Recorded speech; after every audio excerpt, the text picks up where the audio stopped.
Actually, Poke, I wanted to challenge you on the it's not my job to protect you, because me, as I'm a Pan-Africanist, I don't know everybody else's school of thought.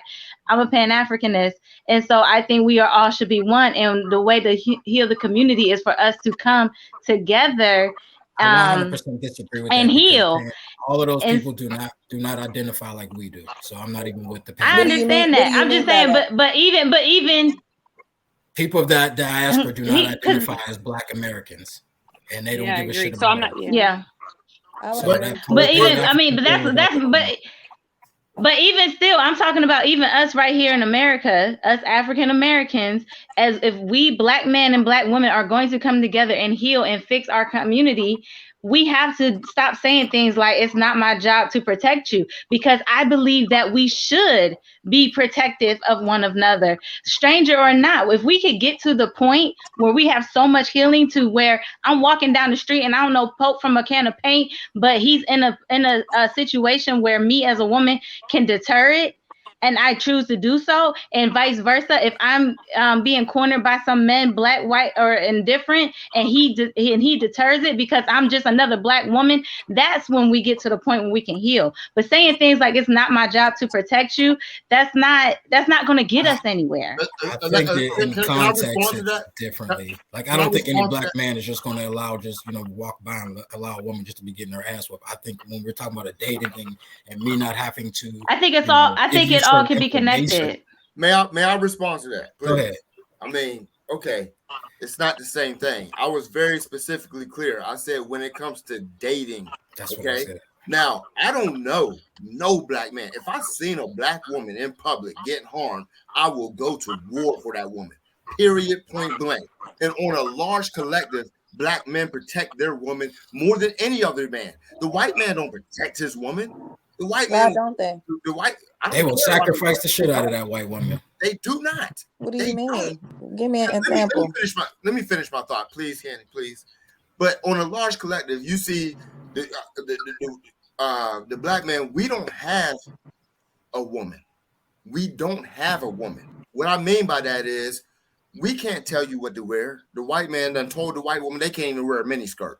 We don't pay you unfairly. The white man actually pays their woman unfairly.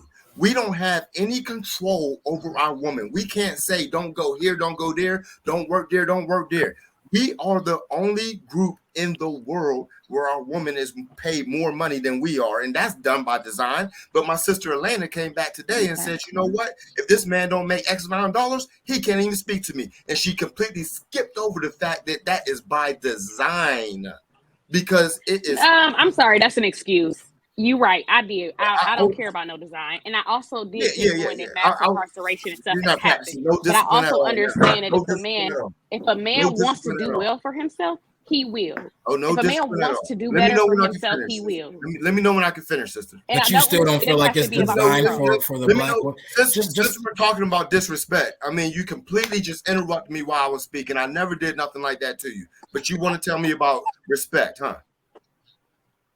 What kind of respect is that to an older man? Go ahead. Finish your thought. So, what I'm interrupting each other all night. But go ahead. Now you want to do ages? Because that's ages. All right, I'm done. Go ahead. But I'm just saying, even what she was talking about with some things, like there were things that put into design, like the whole welfare system. So they'll say, you know what I mean? Hey, we will give you X amount of dollars and pay for this, pay for that, as long as that Black man is not in your home. You know what I'm saying? So you're like, oh, I don't care about the design. I mean, if you want to make things, you'll do that. But that's not really the case. Most frustrating part is they'll talk about white supremacy with us all the way up until that money part. When you talk about money, then they don't care about that. They don't see that no other woman makes more money than their man on the planet. But they think that that's not by design. And that's the frustrating part. And also, I'll tell you what else is frustrating. All of this is over $10,000. The average Black man makes $40,000 in America. The average white man makes $50,000 in America. But look how the Black woman treats us over that $10,000. But she's going to sit here and tell us that we disrespect them and we don't protect them. You've never seen. We do have a whole. We do have a whole culture that's built on the degradation of Black women. And yes, it has taken a turn and we're accepting it and that's our liberation and all that stuff, but it didn't start that way. So, but again, I know it was said on I don't know if it was on my show when I think Gab was saying Black men have never oppressed Black women. We've never done it. You know, we've never had y'all under our thumb. So yes, y'all did. When have we ever oppressed Black women? What do you mean? Women couldn't even work at a point in time. That wasn't because of us. Black men didn't do that. But that's not our fault that we make more than y'all. That's not our Thank fault. you. Stop blaming us for being successful. I didn't. Nobody blamed y'all. We said it's by design of why you make more money than we do. Nobody said, God damn it, you shouldn't be. I'm pissed off at you because but you are still making it an issue. So yes, they'd be like, oh, back in the day, you know, women were more this and more that. Yeah, they were because they had to be. They had to stay with Joe with 2 fucking households because she couldn't go to work. She couldn't make no money. So, you know, it's a little different now because. So what did the single Black women do back then? Hold on. But what Marcus, what do you mean? They was on welfare. Right. But when Marcus. Welfare didn't always exist. The Black woman. It didn't. But at that point, it did. Every Black woman wasn't married and had to stay with some dude. And they were on welfare. Before there was a welfare system, that get welfare than Black people of the household. If that woman was on welfare, they were keeping the Black man out of that household. And then not only that, was not allowed. Wait a minute, but that Black man, what? I think, and we can't say names, but one of my homeboys just broke this down. If you think about Valley Terrace, VT, was the Black man allowed to be on a lease? Was the Black man allowed to be on that property for more than X amount of days before he was told to get off of that property?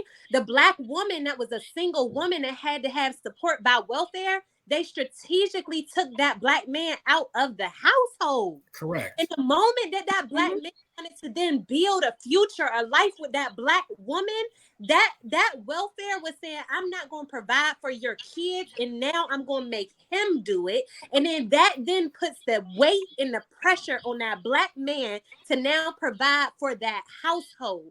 That is a different type of pressure that we as Black women do not understand that the Black man carries. And we have to stop doing that so that they can get to a space in knowing that it is okay for us to be able to support you, for you to trust us, for you to lean on us, because I understand the weight that you have to carry in providing and protecting for this household. I don't agree with that, and I won't. I'm sorry, I don't either. Yeah, I'm not doing that. I'm not doing as my mama.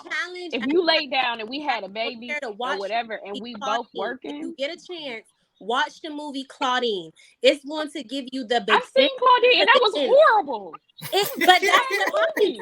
But that's what I get that. That's what you know. And that is my frustration with these type of conversations is because that's the only thing we can talk about. We always go back to the welfare thing. Yes, Black people was on welfare, but it evolved itself. There is more white people. It has evolved. We know but I'm saying it. Yes, we know that those things happen. We know mass incarceration. We know that they pitted us against each other during the welfare era. I'm saying, can we evolve past that? Because how can we evolve that when we still hurt from that? Now we argue about Democrats and Republicans. So right now, a Black man can't go get a job. So a Black man can't go to school now and not sell or do whatever he needs to do. He can't now not make babies that he doesn't want to take care of. He can't go get a job. He can't go to school. He can't decide to open up his own business.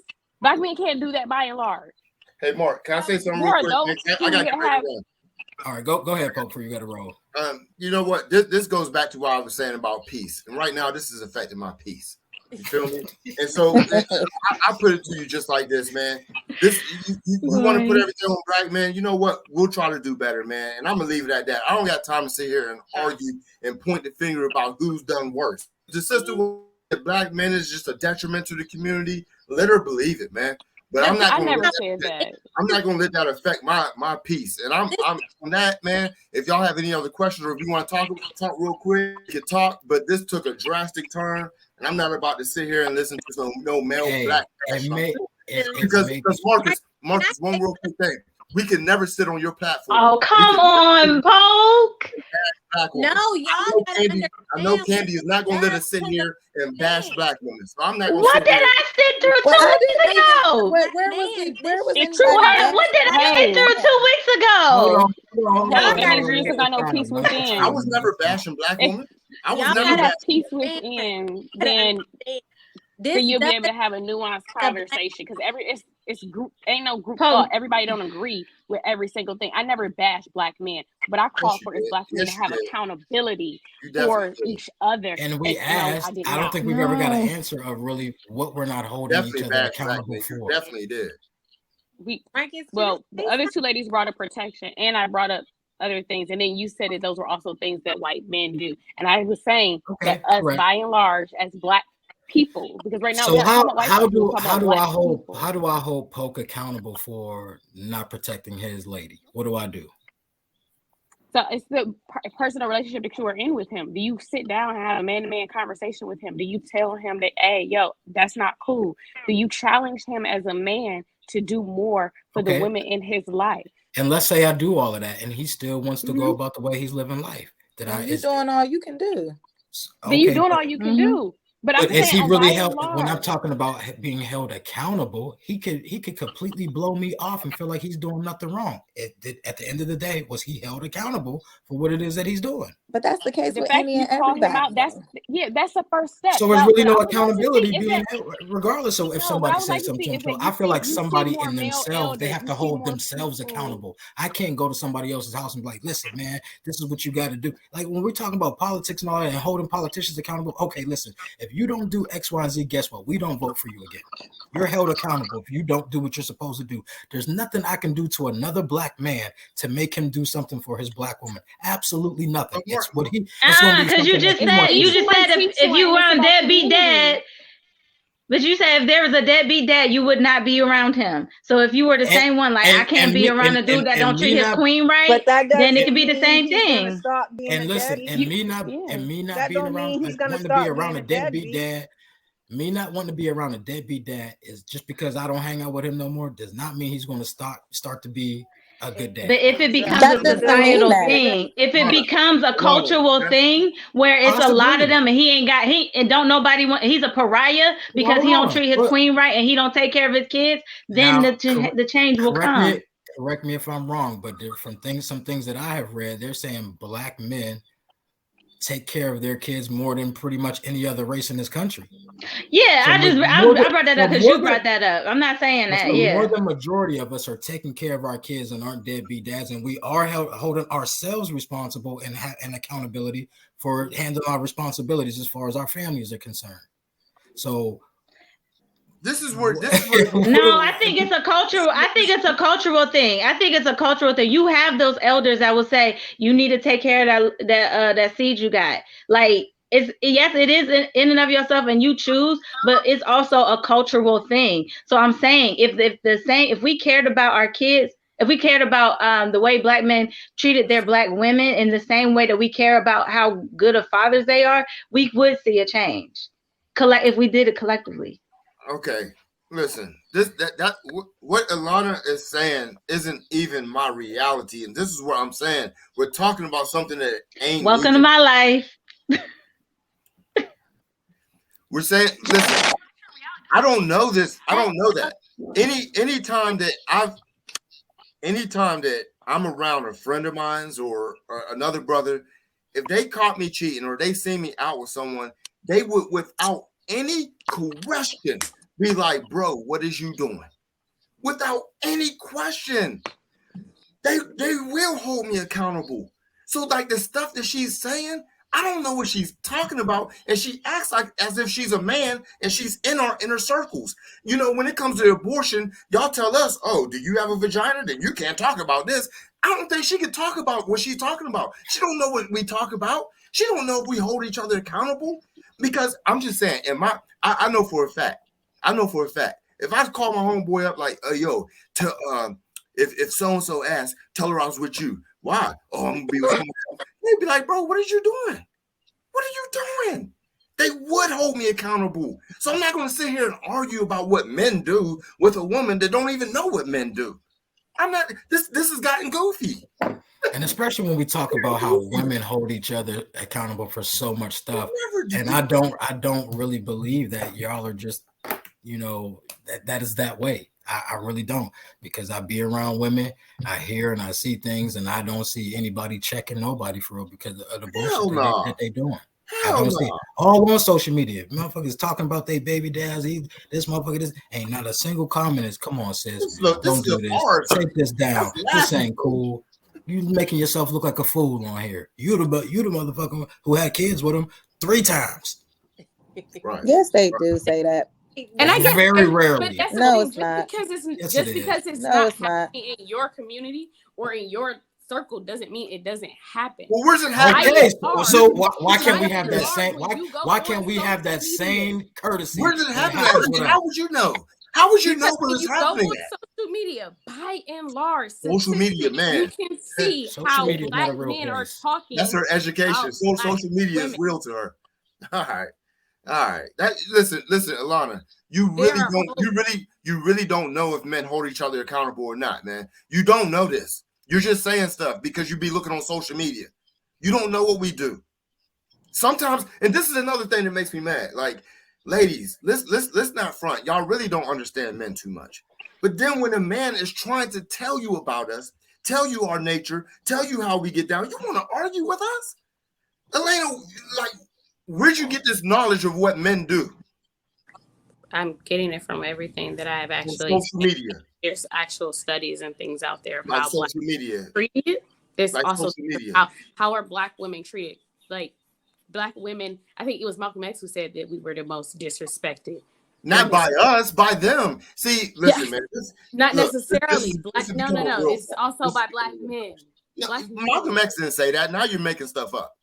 But the question becomes: is this respectful? Are you respecting Poke? Is Poke respecting you? Are you giving him the space to talk? Is he giving you? Well, when someone calls you out of your name because of something that you said because they don't agree with something, when you wasn't, I never came for black men. I came for people. Yeah, he did several times. He called me a man. I called you a man. No, he said. I remember him saying, acting as if she's a man. You know what? She's lying now, man. Now she's. I don't remember her saying like you're a man. I'm calling you something. I'm saying that is what you are. That's what he said. Is the perfect example of everything that we do not give the black man a space for him to speak his truth. I don't think we give black women a space unless it's not a lie. We are not as black. We are not sitting in the barbershop. It's not our territory. And when we walk into our territory, it is clear as day that it is not our territory. Let me tell you, it's not our territory. The same way it's not their territory to sit in the hair salon. I'm sorry to cut you off, Ashley, but you are right, because sitting in barbershops, I have been in plenty of barbershops, and we'll be having certain conversations, whether that's about women and we cussing up a storm and all that case. As soon as a woman and a kid walks in, no, it don't happen. That do not happen no more. That does not happen no more. That's why my child has locks, because I could not take him to the barbershop because they would not change the conversation around me and my child. That does not happen anymore. I see it, and I go. Listen, I go to the barber. I go to the barbershop. I go to the barbershop just to hang out periodically. And just, brush up on conversation. When a kid walks, my baby was 3 years old up in Burt's, and them niggas was saying all manner of evil. Okay, and when older, I know it's happened over at Ambridge with Dame Shop. It happens at Ruse. I know it happens down at Legends. When people of certain caliber come in there, little kid, and a lot of times there's a lot of kids in Legends. The last times I was in there. There's not a whole bunch of cussing and talking about, fucking this. That kind of shuts down for a little while. And if it doesn't shut down, then maybe one of the barbers like, yo, chill out, man. It's kids in here. And you're like, oh, okay, my bad. Not my bad. I'm not gonna take my they don't. baby a haircut. They don't. And I've even Candy, I've even told you before, Candy. I'm sorry to cut you off. Like I don't feel like I always tell my son's mother, there's no reason for you to be at the barbershop. And if my son needs to get a haircut or whatever the case is, you drop him off, and then you come back and get him if you have to do so. Or I'm going to take him, or some male needs to take him. I don't feel like a barbershop is a place for